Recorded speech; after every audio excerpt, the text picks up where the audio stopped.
ډیره شکریا ډیره مهرباني چې تاسو په شارټ نوټس باندې ورالی او زموږ سره په دې میډیا ټاک کې په دې پریس کانفرنس کې حصہ واخیسته. بیګا تاسو ته ټولو ته پته لګېدلې وي د سوشل میډیا په ذریعه باندې چې دلته په سلیم خان کې موږ سره یو ماشوم وه د چا 5-6 سال عمر یو اریبا نور هغه ډیره په بېدردۍ سره قتل شوی وه. څنګه چې د هغې اطلاع وشوه زموږ ډي پي او صاحب کیپټن ریټایر نجم الحسن صاحب پوری طور باندې موقع ته راغی او په موقع باندې د آی جی پی صاحب او د آر پی او صاحب په هدایاتو باندې سپیشل ټیم جوړ کو چې په هغې ټیم کې اس پی انویسټیګیشن ثوابي خان خیل ډي اس پي ثوابي جواد خان اس ایچ او ثوابي عجب خان دورانی دغه شان ډي اس بي انچارج امیر خان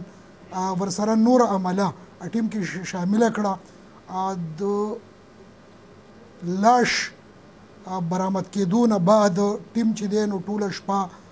محنت وکړو په ټکنیکل طریقو باندې لګیو او د الله تعالی په فضل سره او په دغه سره په هغې کې موږ ته کامیابي میلاو شوه. د کامیابۍ په نتیجه کې موږ اصل ملزم ته ورسېدو. هغه اصل ملزم موږ گرفتار کو او هلته چې په موقع باندې هغه موږ سرسري انټاروګیټ کو نو د هغه په نشاندهۍ باندې هلته پوجره کې چې کوم هغه نایب و چاقو هغه موږ برآمد کړ چې په هغې باندې سټیل